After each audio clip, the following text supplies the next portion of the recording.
Welcome back to the Snod Pod with Jon Snodgrass, your mortgage resource where we're talking real estate, mortgages, and beyond. Today is going to be a Beyond episode, season 2 here. I just want to occasionally throw in a fun episode. I've really fallen in love with a sport, winter sport called platform tennis. Some people call it paddle tennis. So I brought in two of my good buddies who introduced me to this sport, and we play out of a club called the Cedar Club. I just thought we'd talk a little bit about it. Love to get more people on board. It's just a phenomenal sport. Pickleball is awesome, but this is another alternative if you're not that into pickleball. Well, let's start. Guys, can one of you jump in and maybe just give an explanation of the game of platform tennis or paddle? What is it? Well, it's tennis, really, on a court that is shrunk to be a third of the size of a tennis court, and then it's surrounded by wires, but with no ceiling. And it's usually played in doubles, pretty much exclusively played doubles. And but other than that, you get one serve, so not two serves, so it moves pretty fast. It's got kind of more of a ping pong, I'd say, flow to it. But there's a lot of different shots than there are in tennis. Why is it outdoors? Because you think tennis outdoors in the winter. How can you play it outdoors, and why?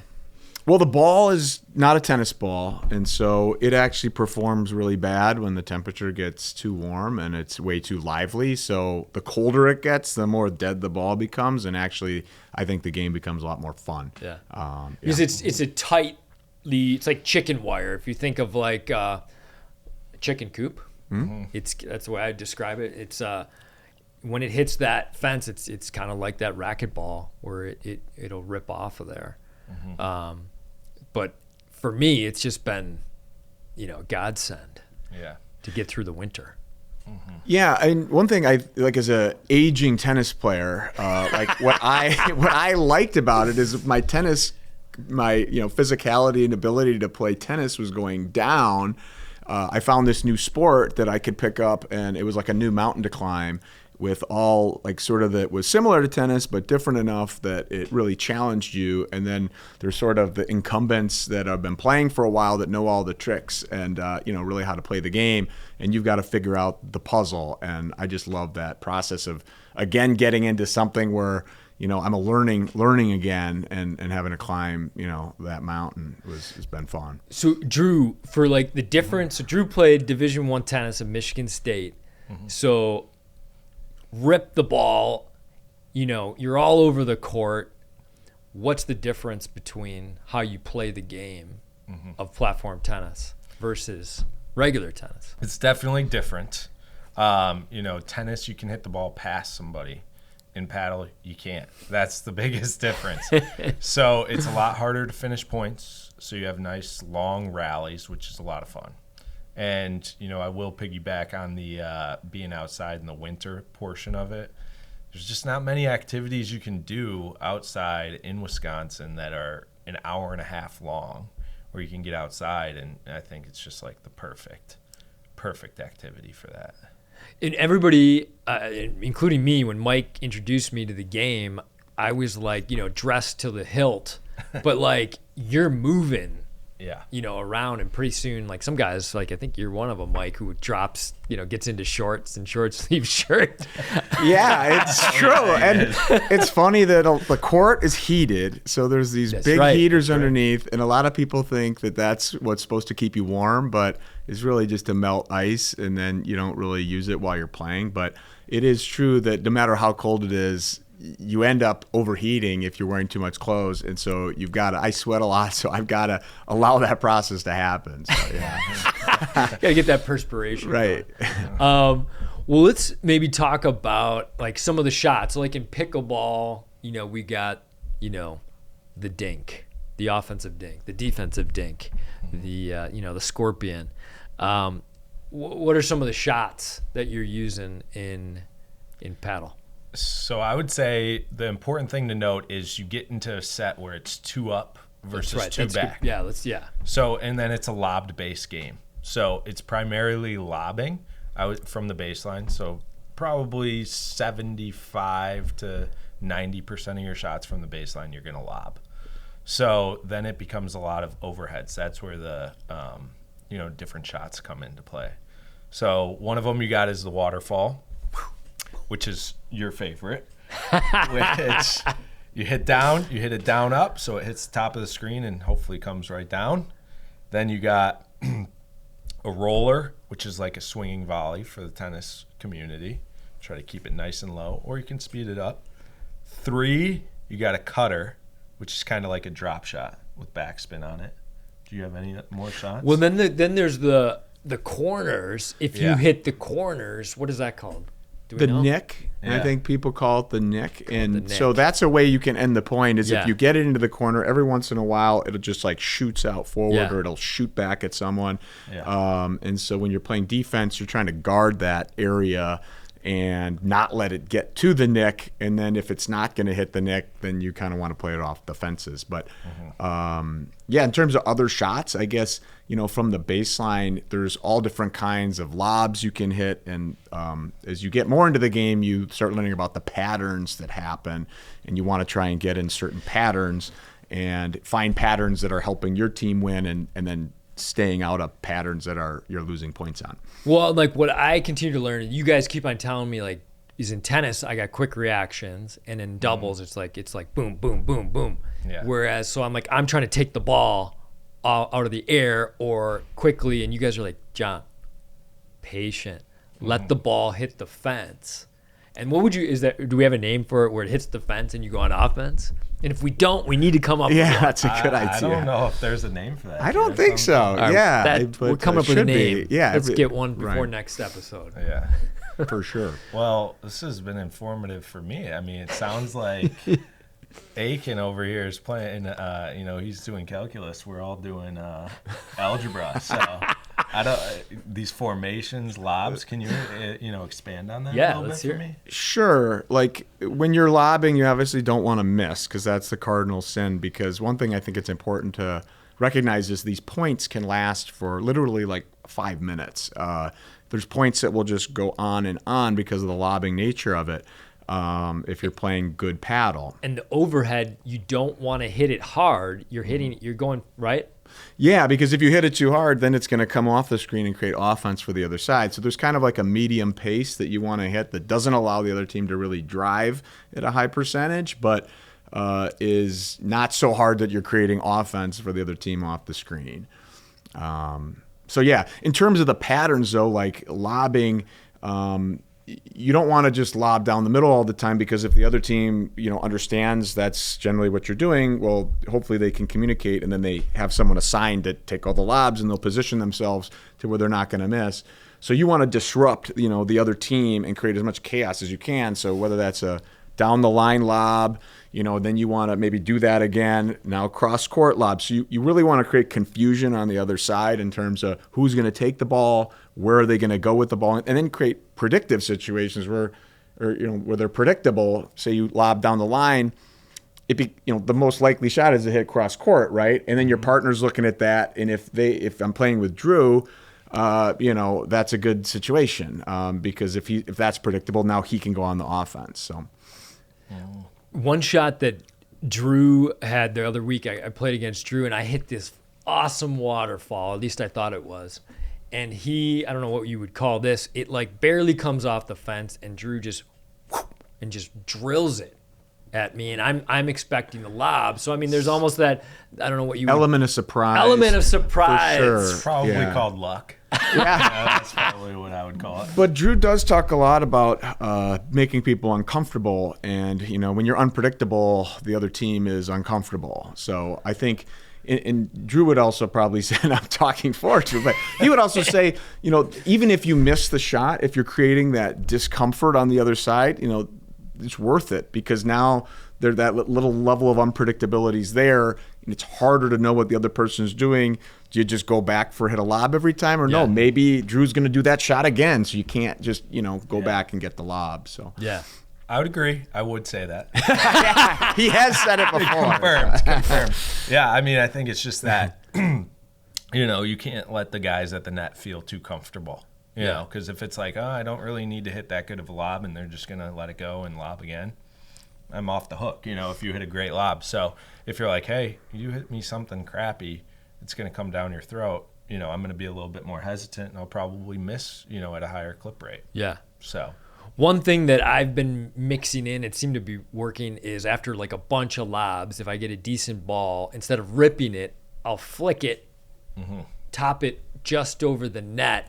Oh, yeah. And then they will pop it so I can go on offense, hopefully. Yep. A little pickleball. Yeah. Speaking of pickle, maybe we should talk about, because pickleball exploded, and some people have mixed feelings on it. I love pickleball as well. Are you guys pickleball players too? Any thoughts? Pickle versus paddle preferences, or you can start. Yeah. So what do you think? You seem very passionate. I've tried to get into pickleball several times. You just I've can't. watched it. I don't think it's a beautiful game. There's no spin really on the ball. It makes that loud sound that I don't really like.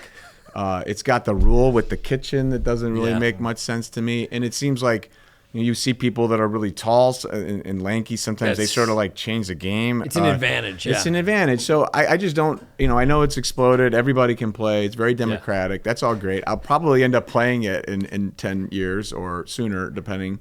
But I think paddle is a much superior game because of the spin element, the variety element. And it's not just slapping the ball. I mean, you really do need to perfect your form. So that's my take on it. Mm-hmm. I mean, I've enjoyed playing pickleball. I think as a tennis guy, I probably am supposed to say I don't like it. But, no, I've enjoyed it. I just, I divide up my time where I play paddle in the winter and then tennis in the summer. So I'll get out there occasionally, and I've had fun. But, yeah, I'm not sold on it as everybody else. I think down the road I'll probably play more, just like Mike said. Okay. Mm-hmm. It's fun. I play once a week. I do say I've got paddle is slightly above it, partly because we're outside. Yeah. And it's winter, and it just feels good to be outside, sometimes once or twice a week for me, if I can get out a second time. And I get it's more of a workout. Do you like the dinking game? I'm not a fan of the dinking game, but like to play against like a high level guy like Chris Hebner, who I think you're kind of referring to subtly when you talk about those taller guys in the kitchen. I think he's one of the top players in the state. I think it's a little unfair. Sorry, Chris, we love you, but everybody in the NBA is cheating too. Yeah. It's all unfair. Yeah. But yeah, I mean, it's an interesting game for me. Like, I like racket sports because I've always liked puzzles, and like even with my job, I just like, it's like figuring things out, and in the moment, like real time, like it's funny. I mean, you guys probably know this with tennis or whatever. Like, boom, I see the ball coming, and just my brain, like, boom, you're gonna go here, and it's just a different. I don't know. I look at it almost, it's like an exercise of the brain. Yeah. Do you think they're equally challenging in terms of the strategy element? No, I think paddle, personally. And why do you think that? Well, just the element of the walls and the way that the angles and the what's the, I don't know, forget the phrase you use for the nick. Mm-hmm. And that just adds like an element of surprise. Because if you get that most of the time, you're winning the point automatically. You don't have that in pickle. But yeah, sorry, say the question. Yeah, I was just interested in the difference in strategy, and I think you said paddle. You like better, and then I was curious why. I think there's just more to it. Like in pickle. And I'm not an expert in pickle like Chris, but like to me, it's like my understanding is it's whoever speeds up the dinking, the stats bear out that you typically will lose that point. Interesting. And I don't know, like what's interesting about paddle, maybe it's somewhat of a correlation, is like you'd think that the person at the net in paddle would win the game, because in tennis, you own the net, doubles, you're going to win most of the time. Whereas paddle, I don't think that's necessarily the case. I mean, what do you guys think? He's like, a lot of times, you're lobbing and then when you go on offense, you get that right lob, or you get that they're off balance. Yep. I mean, what do you say? What do you think? I'm more this is my second year. So. I think the thing that I love most about paddle is, and I was a singles tennis player, growing up, and a little bit of doubles, and but I love the matchup aspect of it, and how you have different strengths. Everyone has different strengths and weaknesses, and it's about playing to those strengths. And sometimes that's being at the baseline and lobbing and just not missing and getting every single ball back. That's you. And but if you don't miss balls, you're going to win matches. But that doesn't work against everybody, right? Because if they've got weapons that you need, you just can't take that base layer strategy. And that's what was interesting to me, and just watching our club and seeing what the outcomes are. It's highly unpredictable, and I think that's pretty cool about it, that you could look at two players individually and say, well, of course they should win, but in this matchup, it's not good for them for whatever reason. Maybe their style of games. Right. Yeah. Maybe we should transition real quick into the Cedar Club, where we play. You talk about it's such a unique club. Like Mike's like, oh, come on out. You got to join the club. I'm like, what? It's in Cedarburg, and it's like in some land, and there's a garage, and what? Yeah, and I resisted for a little while getting out there, just because it is a drive, a little bit of a hike. But it's really a unique club, and it started a long time ago with just a group of guys that bought some land. There was a house and a garage on it. They converted the garage to the clubhouse, and it really, there's stuff in there probably from when they first founded it. It's not like they really rehab it, although every year there's improvements that are made by the members themselves. So it's all member organized, all member run. Everybody has tasks that they do to help the club function, and it's just kind of grown and grown and grown. And I think recently we've it was always a strong paddle club, but then there was other places like the town club, and but now I feel like it's changed, that we've gotten more really high level racket players in there, which has been super fun to see how they then develop their games, and it's a lot harder now as a result. And I feel like, and maybe speak to this too, like I feel like it's kind of like a renegade club, because most of the time, maybe that's not the right term, but this is a country club sport. And like, there's something to be said about our club. I don't know. Can you speak to that, either of you guys, on like the vibe and Yeah, the vibe of the club. Well, we took a trip down to Illinois. Some of the guys from the Cedar Club. It's huge down there. And it's huge, but it's huge. And I hadn't gone to any of the country clubs down in Chicago. They all have paddle. Paddle is enormous in Chicago. I think there's like something like, maybe probably get the number wrong, but it's like at least 10,000 players in the league. My gosh. Yeah, and every single club has not just and there's some court. Public courts too, which we don't have. Right.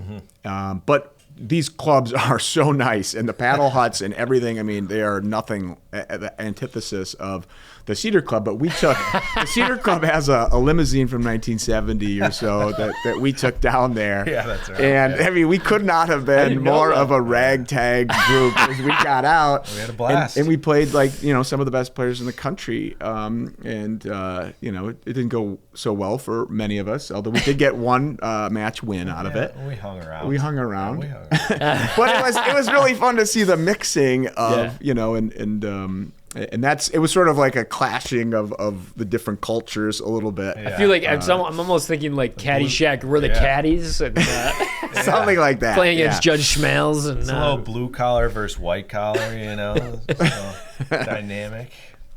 Well, and it's a fun club too, because we've got women members. They play on a night, and sometimes I feel like we should do like a mixed. Is there a mixed doubles? We should maybe mix in that every now and then. Yeah, there may have been a tournament at some point. There was. I feel like I've seen a plaque. Yeah. I think they stopped it at some point. So what's in the clubhouse? So the clubhouse, the garage, the garage. Yeah, it's just the garage. It's maybe 2.5 car garage. That's converted. There's a bar in there. There's tables, pizza oven, refrigerator, drinks. So a couple kegs in there, bar, whatever you need. It's got everything we need and nothing more. We got a fireplace too. Yeah, the outdoor fireplace. Yeah. Yeah. I mean, it's perfect for me, a guy that doesn't, not glamorous at all. I love it. Oh, man. Yeah, it's perfect.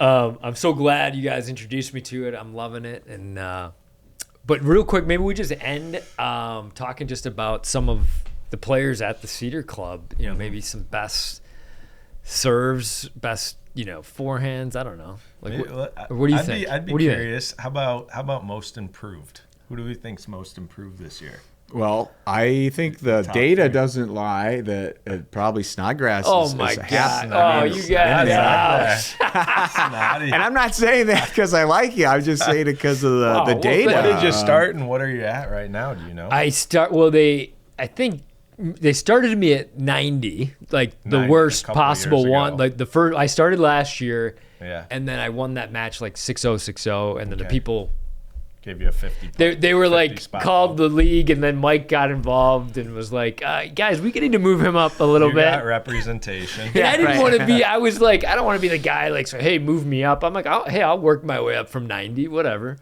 And then, But yeah, I mean, then they moved me into like the number 50, and then I've made it, Yeah. into the teens. I look at it like kind of like jujitsu, where it's a long process to kind of go from a white belt up to a black belt. And there's, I don't know that we have any black belts in our club, but we definitely have some brown belts, I think. And but there's so many skills to kind of tuck in, and there's a lot of learning that has to happen. So Is Vuka a black belt? I'd say Vuk's a black belt. Vuka's a black belt. Okay. Vuk's a black belt. But to improve, there's sort of like tiers of kind of skill sets I think that people have, and then you're kind of you have a tailwind with your tennis experience, and I always have told you that your game would translate very well to paddle tennis, and so I think it has. I didn't invite these guys on for flattery. Just Snod Podsters. Yeah, we're not getting paid for these opinions. Well, like or go ahead. I would put a few as my most improved candidates. It would be both of you two, actually. Both of you two, and then Mr. Meathead Klein, Brian Klein. Oh yeah. Oh gosh, Can't his forget about forehand is Lethal. jeez. Like literally, you should probably wear goggles. Yeah, and a cup. And a cup, Yeah, man. and a Is cup. that forehand is wow. Yeah, so I got him. He just cracked the top 10. And then the last one will be a surprise, but I think MJ. Has just gotten a lot better too. Yeah. So he's number one. Yeah, that's what I'm a little surprised. That's what I'm a little surprised. Yeah. Which is kind of scary, but those would be my four. I would throw four. in Xander Dunn. I think he's in his first year, and just like Yeah. I'm playing with him in the tournament this week. Unfortunately, we got matched up against Mike and Brock, but but we'll see what happens. That's why you play the matches. Well, I guess so. On the same time topic, I guess I would just say like any interested party that likes paddle is just be a good listener. Like I lean on when I play with you or I play with you. I'm like, hey, what am I doing here? Yeah. Like just in life and like in my job, I've been doing it 20 years. I still feel like I'm coachable. Yeah. Like be coachable in paddle because there's so much to learn. Yeah. So like I played with Brock last night, and like I'm like, hey man, I'm a good listener. Yeah. He likes to teach. I know, I've seen him. I've never played. I played with him one other time just for fun. But like he was just telling me, hey, this is what you're gonna do. Stand here, and I like literally took all of his advice, and it paid off. We had a big win. Yeah. But just listen, and Decipher later, and like let that ball hit the fence. Go on offense when you can. Yeah. I think that to me, to play really well, you have to let the match kind of come. If you try and force what you're doing, like you're going to lose. So you got to have a strategy, I think, one, in terms of positioning and what you want to try and do. And then you got to be adaptable. And if it's not working, change it. And but obviously the rule number one is just don't miss, and that's really it. Right? Just and the thing is, you can challenge. always get back in it. Like Brock made some unbelievable, shots that are Waterfall drops in low, I mean, you guys make these shots too, but it was just like we got back in and we ended up winning the point. We were like totally, we'd be, you think we're dead. Yeah. Just like never give up Yeah. in this sport. Yeah. Never underestimate the ball in the court. Yeah, man. Yeah. All right, we should probably close. What about best serves at the club? I'll start. I mean, Drew's serve is pretty nasty. It's not up there though. I will put best serves. You got to go lefties. So you got P.O. and you got Mamelot. I think that's. I mean, I think those are the only two real contenders. I mean, Duke might say Duke. What about Bayless? Bayless, yeah. Bayless, the bomb. Yeah, the bomb on the deuce. Yeah. Yeah, he's dropping a nuke. Yeah. His serve was very challenging last night. Yeah, he just hit. Oh, did you played him? Yeah. So he hit the flat one out wide on the deuce. So that's where Brock said, stand here. Yeah. On the net, don't let it hit the fence. Yeah. I didn't let it hit once. I just popped it up, and Yeah. that was it. He's like, just pop it up, and we'll go from there. Yeah, and I think that's true. The serve isn't really the shot that's going to do Which much for you. in tennis it is. Which is why I love it, because it's right. not. I would say having a big serve in tennis I always thought that was unfair because if you're tall. What's fair? Well, yeah, that's another podcast. Life's not fair, Let's man. talk about that next time. Life's not fair. God. Yeah. Life's not fair. We're all with Mike Aiken. yeah. All right. Well, maybe one thing Brett Smith got to throw some love out to him is he was always pushing me to get into paddle too for years, saying kind of the same thing with you. So he's kind of one of the original guys, the OG. That's where you go to learn. Yeah. You got to go to Duke University. Yeah. Duke U. That's where it all started. Duke that's U. where I started. Okay. Yeah.